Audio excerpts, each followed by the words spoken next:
Ce matin, au Radio-Journal, une fusillade en Saskatchewan fait 2 morts et un blessé. Le suspect est toujours en fuite.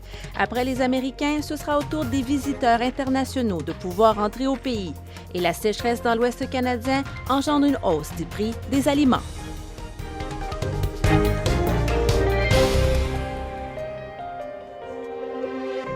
Bonjour, ici Karine Matteux.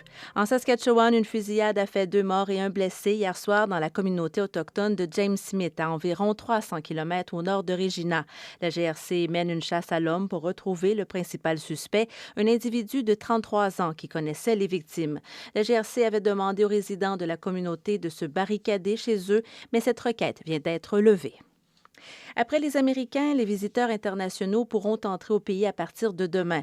Le Canada ouvre de nouveau ses frontières aux voyageurs étrangers qui devront être pleinement vaccinés.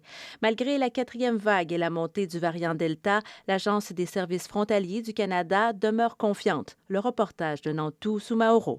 Les taux qui ont été déterminés à la frontière demeurent très, très bas. Le vice-président de la Direction générale des voyageurs à l'Agence des services frontaliers du Canada, Denis Vinette, se veut rassurant. Avec l'ouverture imminente des frontières canadiennes, on pourrait s'attendre à un afflux de voyageurs déplaçant avec eux le virus. Mais selon Denis Vinette, ce n'est pas le cas. Ce n'est pas l'élément de la transmission qui se permet en ce moment. Il rappelle que les voyageurs qui seront admis au pays devront avoir effectué un test PCR et avoir reçu 2 doses d'un vaccin contre la COVID-19 homologué par Ottawa. Il faut se souvenir que c'est pour des gens qui sont pleinement vaccinés, qui sont un risque faible pour la transmission au Canada. Avec la saison estivale qui touche à sa fin, certains auraient souhaité que cette réouverture arrive plus tôt.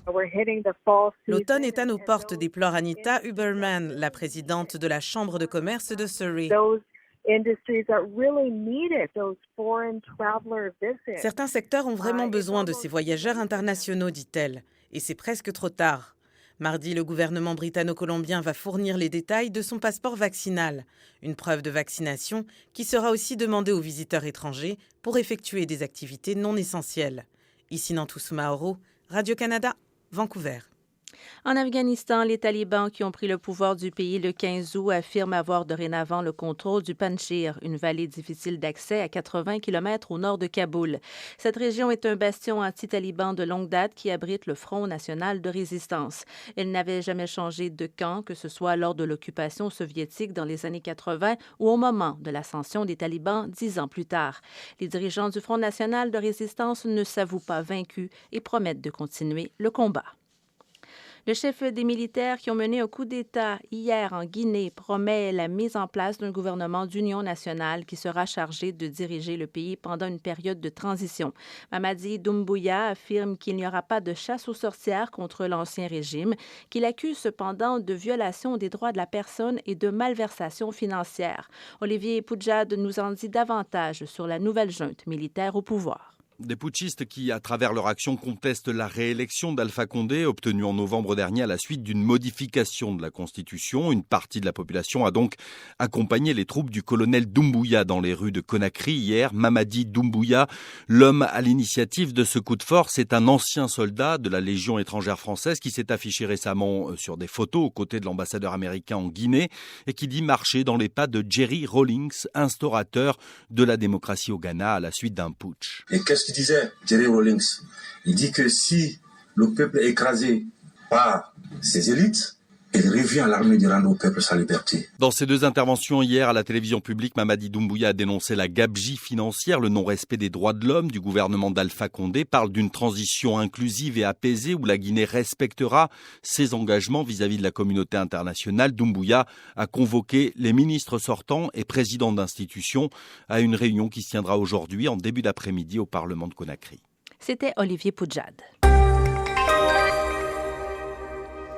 Revenu Québec prévient ses fonctionnaires en télétravail que leur retour graduel au bureau ne se fera pas avant le 10 janvier. Selon le calendrier initial, tous les fonctionnaires québécois devaient commencer à réintégrer leur lieu de travail à compter du 7 septembre, date qui a été repoussée de quelques semaines par la suite en raison de la propagation rapide du variant Delta. Pour le moment, seuls les employés de Revenu Québec savent qu'ils ne retourneront pas au travail avant l'an prochain. Les restaurants de la Saskatchewan, déjà frappés par la pandémie, sont maintenant confrontés à une hausse du prix des aliments causée par la sécheresse qui frappe l'ouest du pays. Comme l'explique Olivier Hamel, l'impact du changement climatique se fait sentir même dans les assiettes. La Saskatchewan, l'Alberta et le Manitoba ont toutes battu des records de chaleur cet été. La sécheresse des derniers mois ainsi que les faibles précipitations ont affecté les récoltes des agriculteurs et des éleveurs.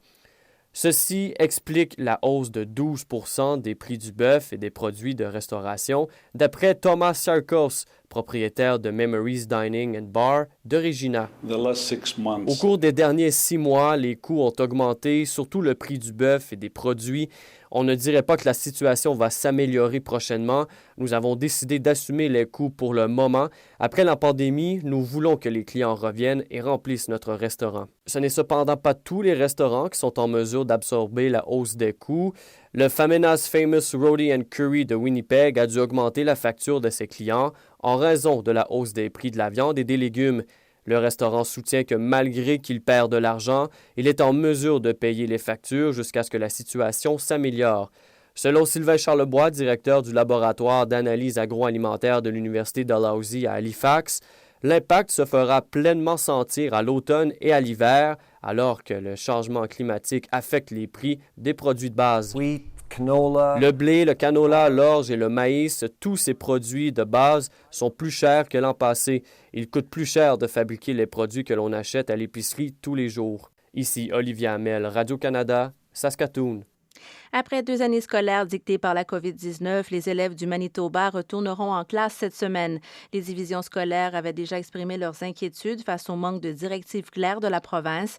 Mais les parents, comment préparent-ils cette rentrée? Charles-Étienne Drouin est allé à la rencontre d'une nouvelle famille manitobaine.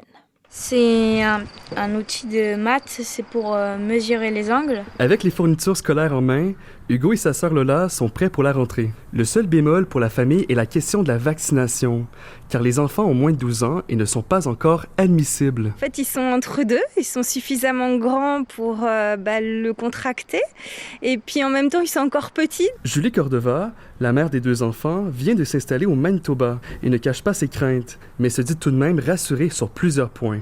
Elle qui était enseignante en France. Donc je suis plutôt confiante parce que je me dis qu'au Canada, je sais qu'ils vont faire aussi attention et qu'il y a des règles qui sont mises aussi en place dans les écoles, donc on y va assez sereinement. La direction de l'école lui a donné les grandes lignes concernant les mesures sanitaires en place. Les enfants, une fois à l'école, seront placés en cohorte. Ils devront aussi, entre autres, porter le masque à l'intérieur de l'école et dans les autobus. Ce sont beaucoup de nouveautés avec lesquelles Lola et Hugo devront jongler, eux qui, en plus, viennent tout juste d'arriver au pays. Ici Charles-Étienne Drouin, Radio-Canada, Winnipeg. Et en terminant. Elle aime performer et je pense qu'elle est en train de le démontrer et j'adore que la foule soit en arrière d'elle parce que c'est vraiment une belle personne, elle le mérite. Réaction du père et co-entraîneur de Leila Fernandez à la victoire de sa fille au US Open hier. Elle s'est taillée une place en quart de finale, comme son compatriote Félix Auger-Aliassime plus tard en soirée. La joueuse Bianca Andreescu pourrait venir s'ajouter au tableau dès ce soir. Le reportage d'Antoine Dehaye.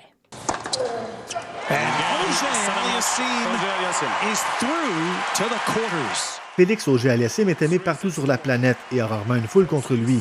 C'était pourtant le cas dimanche soir à New York. Malgré l'appui du public très énergique, le favori local Francis Tiafoe n'a pu trouver assez de failles dans le jeu de son rival. Après une première manche ordinaire, Auger-Aliassime a offert du grand tennis et s'est imposé 4-6, 6-2, 7-6 et 6-4.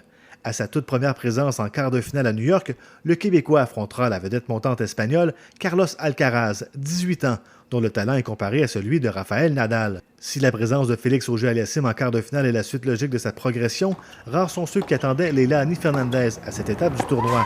Et voilà de match et victoire de Leila Fernandez. La joueuse qui fête aujourd'hui son 19e anniversaire a réussi une nouvelle remontée pour éliminer l'Allemande Angélique Kerber en 3 manches, 48 heures après avoir causé la surprise contre Naomi Osaka. Fernandez est devenue l'une des favorites du public new-yorkais. Elle affrontera l'Ukrainienne Elina Svitolina au prochain tour. Bianca Andreescu, elle, n'a encore jamais perdu sur le court Arthur Ashe et pourrait aussi atteindre les quarts de finale. Elle disputera le dernier match de la soirée contre la Grecque Maria Sakkari, 18e au classement mondial. Ici Antoine Dehaye, Radio-Canada, Montréal. Voilà, c'était les informations. Ici, Radio-Canada, première.